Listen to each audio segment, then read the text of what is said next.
Армстар Казах Туранели. Как мы знаем, сегодня ночью умер Айдос Садыков, настоящий оппозиционер, человек, который боролся за интересы, права и свободы казахского народа. Этот день останется в истории как трагическая история. Мы все помним и знаем, как в новейшей истории Казахстана авторитарным политическим режимом сначала Нурсултана Назарбаева были убиты Заманбек Нуркадилов, Алтынбек Сарсембаев, Дулат Агадил и его сын Жанбулат Агадил. Также погибли при невыясненных обстоятельствах журналисты Асхат Шарибаев и другие.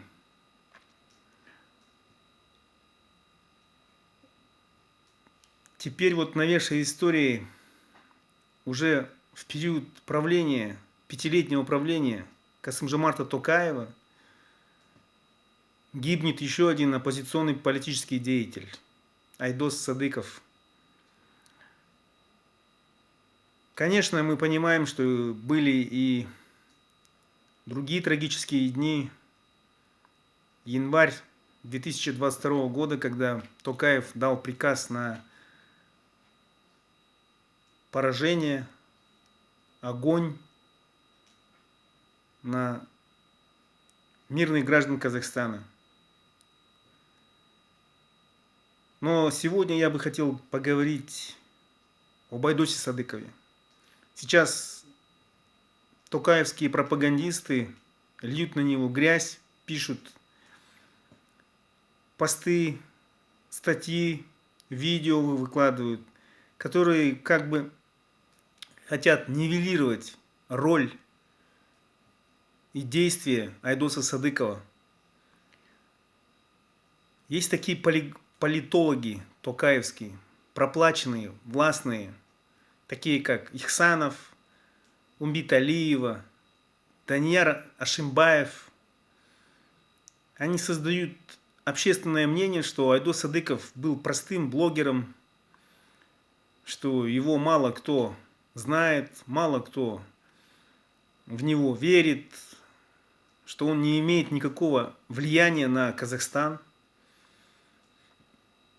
С таким же мнением, с таким же заявлением вышел и депутат парламента Ермурат Бапи, который как бы обесценивает действия, политическую борьбу Айдоса Садыкова.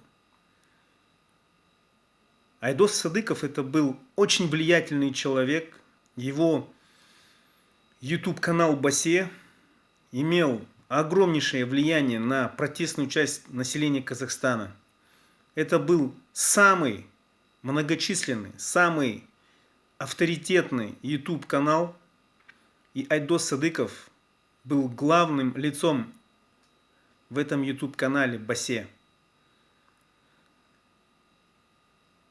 Его посты, его видео про насущные социально-экономические, политические, острые проблемы в Казахстане. Это бастующие западного Казахстана нефтяники. Это коррупционные преступления представителей нынешней и прошлой политической власти Казахстана. Но суть одна и та же. У нас нету ни старого, ни нового Казахстана. У нас есть тот же авторитарный Казахстан, где просто поменялись диктаторы. Что Назарбаев, что Токаев. Для меня это сейчас стало уже очевидным фактом. Те два киллера, которые убили Айдоса Садыкова, это представители спецслужб Казахстана, КНБ и представители контрразведки Сырбар, который занимается внешней разведкой. Один из них бежал в Казахстан, сдался властям Казахстана.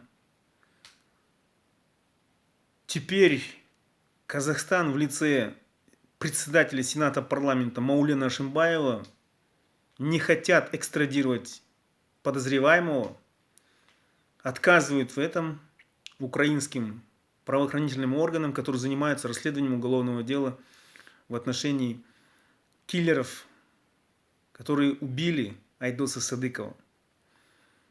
Я считаю, что в этом заинтересована Акарда в лице Токаева, потому что публикации Айдоса Садыкова были как раз такими публикациями, которые рассказывали и говорили о делишках Токаева с Путиным, о том, как были подсанкционные товары отправлены в Россию, как сдавались и предавались стратегические интересы Казахстана, когда целые отрасли, сферы продавались путинским российским олигархам. Конечно, это не могло не вызывать раздражение Акарды в лице Токаева. Вот если Акарда не виновата, если нету какого-либо у них злого умысла, то Токаев должен экстрадировать этого подозреваемого, который сдался властям Казахстана.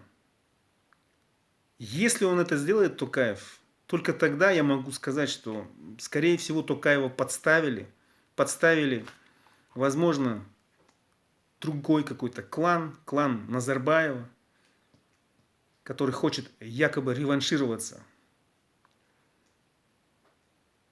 Но у меня нету сомнений,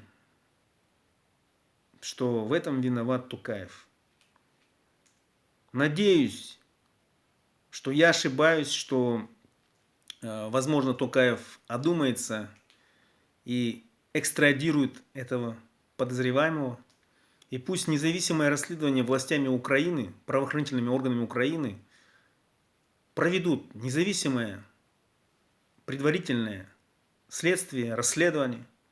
И пусть установят факты реально, кто виноват, кому было выгодно убийство Айдоса Садыкова.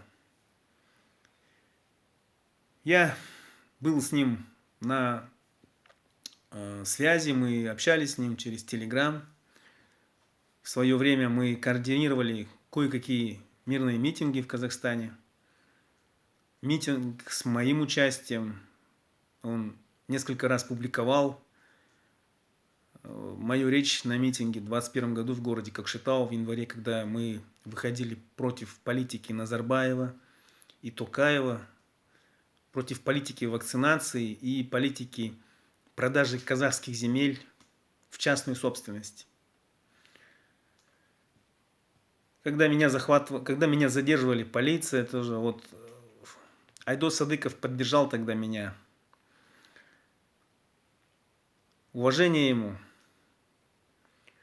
Я вот когда смотрю на этих мразей, да, извините так за выражение такое грубое, но это настоящие мрази, которые вот сидят там на ютубах, пишут посты, что Айдос Садыков якобы не имел какого-либо влияния, не имел авторитета, что он был просто блогером. Он не был просто блогером, он был политиком, он был общественным деятелем, политическим деятелем, где власти Казахстана, авторитарные власти Казахстана выдавили его и его супругу Наталью Садыкову из Казахстана. Умереть на чужбине – это тоже не очень хорошее дело. Он вынужден был уехать от преследования назарбаевской власти, которое продолжалось и властями Токаева. И сейчас его не стало, он ушел из жизни. Наш брат, наш друг, герой казахского народа, который всегда будет не хватать оппозиции Казахстана, настоящей реальной оппозиции Казахстана. И вот эти мрази, которые сейчас говорят, что Айдос Садыков не имел какого-либо влияния, что он якобы оказался предметом большой политики, когда его просто разменяли и хотели подставить Токаева, я могу сказать, что вы самые настоящие мрази. Если бы Айдос Садыков не был таким авторитетным человеком, блогером, политиком, общественным деятелем, тогда зачем заряжали двух киллеров, сотрудников спецслужб КНБ и Сырбара? Вот просто логический вопрос.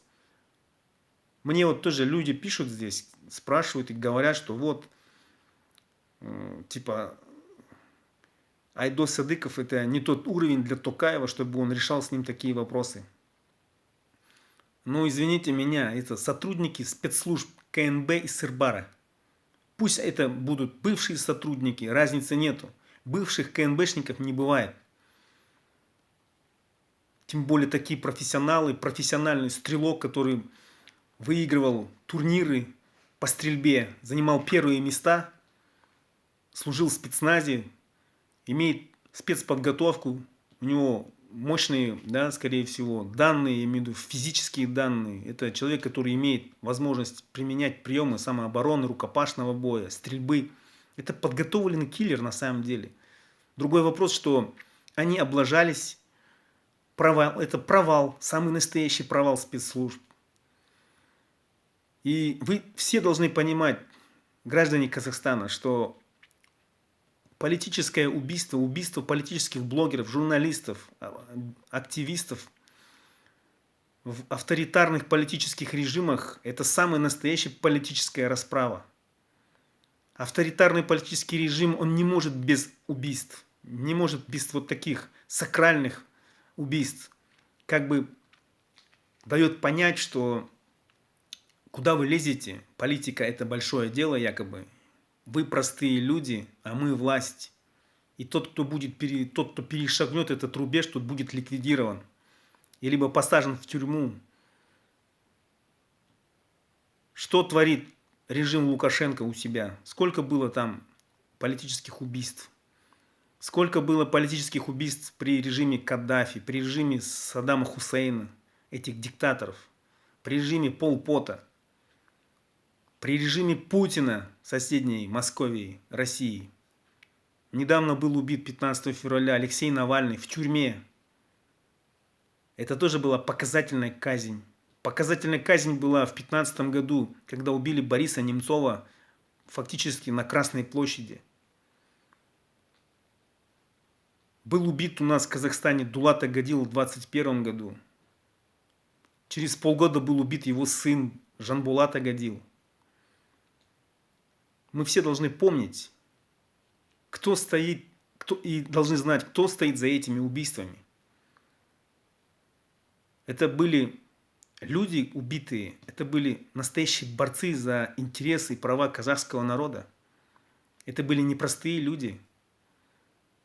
Это были люди, которые имели огромное влияние на население Казахстана, которые были узнаваемы, популярны. Их знали в лицо, знали в глаза, им верили. Самое главное. Вот это вы должны понимать и знать. Я это время молчал, я думал, я надеялся, что Айдос Садыков выживет. Но вот его не стало с нами. Пусть земля ему будет пухом. Аруяг риза болсын. Надеюсь, что наш народ, наш Казахстан станет независимым, по-настоящему независимым, свободным, демократическим государством, с которой будут считаться, уважать, где молодежь наша не будет бежать куда-то за рубеж, она будет оставаться здесь, в Казахстане, чтобы развивать, защищать и помогать расти Казахстану и идти в ногу в будущее с свободным человеком. Спасибо за внимание. Казах Туран ели, алга. Айдос будет жить в нашей памяти вечно. Он останется в истории Казахстана. Его имя будет вписано золотыми буквами в историю Казахстана. Как и имя Заманбека Нуркадилова, Алтынбека Сарсембаева, Дулата Агадила, Жамбулата Агадила и других политических деятелей. Имя Арона Атабека. Это глыба, который также был убит авторитарным политическим режимом Назарбаева. К сожалению, убийства продолжаются. Надеюсь, что это было последнее политическое убийство этого режима. Если это не так, если я не прав, Токаев должен экстрадировать этого подозреваемого, второго подозреваемого. Только так Токаев может обеспечить себе алиби, что он не виноват, что это был не он. Спасибо за внимание.